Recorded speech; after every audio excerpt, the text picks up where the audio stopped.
დღეს გაჩვენებთ მსოფლიოს 10 ყველაზე დიდ სახელმწიფოს. ეს ის ქვეყნებია, რომელთა საზღვრებშიც მრავალი სასაათო ზონა ექცევა და ერთი ბოლოდან მეორეში ჩასასვლელად ზოგჯერ დღეებია საჭირო. დავიწყოთ მე-10 ადგილით. მე-10 ადგილზეა ალჟირი, რომლის ფართობი 2.380.000 კვადრატულ კილომეტრს შეადგენს.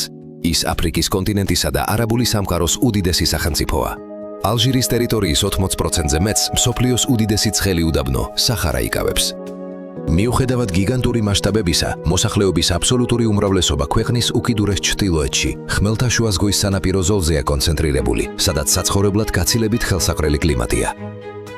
მეცხრე პოზიციას იკავებს ყაზახეთი 2.725.000 კვადრატული კილომეტრით. ეს არის მსოფლიოში ყველაზე დიდი ზღვაზე გასასვლელის არ მქონე ქვეყანა. მისი ტერიტორია ძირითადად უზარმაზარ სტეპებს, უდაბნოებსა და მთიან რეგიონებს მოიცავს. ეს ტერიტორია ისტორიულად მომთაბარე კულტურების გზაჯვარედინს წარმოადგენდა. დღეს კი ის ცენტრალური აზიის უდიდესი ეკონომიკაა, რომელიც მდიდარია ნავთობით, გაზითა და სხვადასხვა სასარგებლო წიაღისეულით. მერვე ადგილზეა არგენტინა 2.780.000 კვადრატული კილომეტრით. სამხრეთ ამერიკის ეს უზარმაზარი სახელმწიფო ნამდვილი გეოგრაფიული კონტრასტების ქვეყანაა. ჩრდილოეთით სუბტროპიკულ ჯუნგლებსა და იგუასუს გიგანტურ ჩანჩქერებს ხვდებით, სამხრეთით კი პატაგონიის მყინვარებსა და ცეცხლოვან მიწას, საიდანაც ანტარქტიდამდე უკვე ძალიან ახლოა. არგენტინა მსოფლიოში უდიდესი ესპანურენოვანი სახელმწიფოა. მე-7 ადგილს ინდოეთი იკავებს 3.287.000 კვადრატული კილომეტრით. მართალია ის სიაში მე-7-ია, მაგრამ დემოგრაფიული თვალსაზრისით მსოფლიოს ლიდერია. ინდოეთის სუბკონტინენტი მოიცავს ჰიმალაის თოვლიან მთებს, უდაბნოებს, ტროპიკულ ტყეებსა და ვრცელ სანაპირო ზოლს. ეს არის მრავალათასწლოვანი ისტორიის, ასობით სხვადასხვა ენისა და უნიკალური კულტურის მქონე ქვეყანა, რომელიც დღეს მსოფლიოს ერთ-ერთი ყველაზე სწრაფად მზარდი ეკონომიკაა. მე-6 პოზიციაზეა ავსტრალია 7.692.000 კვადრატული კილომეტრით. ის ერთადერთი ქვეყანაა მსოფლიოში, რომელიც მთლიან კონტინენტს მოიცავს.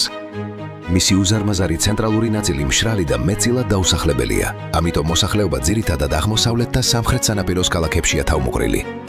იზოლირებული ევოლუციის გამო აქ ბინადრობს ისეთი უნიკალური ფაუნა, რომელსაც პლანეტის სხვა წერტილში ვერ შეხვდებით. მე-5 ადგილზეა ბრაზილია, რომლის ფართობი 8.5 კვადრატული კილომეტრია. ის სამხრეთ ამერიკის კონტინენტის ნახევარს იკავებს. ბრაზილია პლანეტის ფილტვების, ამაზონის ტროპიკული ტყეებისა და ამავე სახელწოდების უდიდესი მდინარის სამშობლოა. ეს არის ფერებითა და კარნავალებით სავსე ქვეყანა, რომელიც თავისი ულამაზესი სანაპიროებითა და უზარმაზარი ბიომრავალფეროვნებით ყოველწლიურად მილიონობით ადამიანს იზიდავს. მე-4 ადგილს ამერიკის შეერთებული შტატები იკავებს, დაახლოებით 9.372.000 კვადრატული კილომეტრით. მისი ტერიტორია გადაჭიმულია ატლანტის ოკეანიდან წყნარ ოკეანემდე და მოიცავს ისეთ დაშორებულ შტატებს, როგორიცაა არქტიკული კლიმატის მქონე ალასკა და ტროპიკული ჰავაის კუნძულები.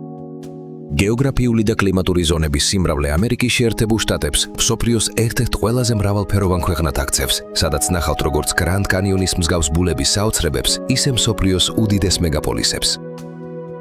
მე-3 პოზიციაზე ჩინეთია დაახლოებით 9.600.000 კვადრატული კილომეტრით.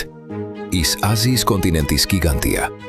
ტერიტორიულად ჩინეთი იმდენად დიდია, რომ დასავლეთით მდებარე ტიბეტის მაღალმთიანეთიდან აღმოსავლეთის სანაპიროებამდე სრულიად განსხვავებულ სამყაროებს აერთიანებს. საინტერესო ფაქტია, რომ მიუხედავად მისი უზარმაზარი ზომისა და რეალურად 5 დროითი ზონისა, მთელს ქვეყანაში ოფიციალურად მხოლოდ ერთი, პეკინის დრო მოქმედებს. ჩინეთი თავისი მრავალათასწლოვანი ისტორიით და თანამედროვე ტექნოლოგიური პროგრესით გლობალური ძალაუფლების ერთ-ერთი მთავარი ცენტრია. მეორე ადგილზეა კანადა, რომლის ფართობი თითქმის 10 მილიონ კვადრატულ კილომეტრს შეადგენს.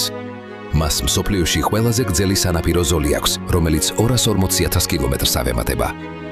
კანადის ტერიტორიაზე მდებარეობს პლანეტის მტკნარი წყლის მარაგის 20% და 2 მილიონამდე ტბა. მიუხედავად ასეთი მასშტაბებისა, მოსახლეობის უდიდესი ნაწილი სამხრეთ საზღვრის გასწვრივ ცხოვრობს, რადგან ქვეყნის ჩრდილოეთში მკაცრი კლიმატია გაბატონებული. და ბოლოს, პირველ ადგილზეა რუსეთი. მსოფლიოს უდიდესი ქვეყანა, რომლის ფართობი 17 მილიონ კვადრატულ კილომეტრს აჭარბებს. რა ვერ გაძეხი? აი რა ვერ გაძეხი? ის თითქმის ორჯერ დიდია მეორე ადგილზე მყოფ კანადაზე. რუსეთი გადაჭიმულია ორ კონტინენტზე, ევროპასა და აზიაში და მოიცავს 11 დროის სარტყელს. მისი ტერიტორია მოიცავს უზარმაზარ ტაიგას, ციმბირის გაყინულ ტუნდრასა და მსოფლიოში ყველაზე ღრმა ბაიკალის ტბას. უდიდესი ფართობის მიუხედავად, ქვეყნის ევროპული ნაწილი გაცილებით მჭიდროდაა დასახლებული ვიდრე აღმოსავლეთი. ამ ქვეყნების მასშტაბები მართლაც დაუჯერებელია. ეს 10 გიგანტი პლანეტის ხმელეთის თითქმის ნახევარს აკონტროლებს. გაგვიზიარეთ კომენტარებში, რომელ მათგანს მოინახულებდით და გამოიწერეთ არხი, რათა არ გამოტოვოთ შემდეგი ვიდეოები.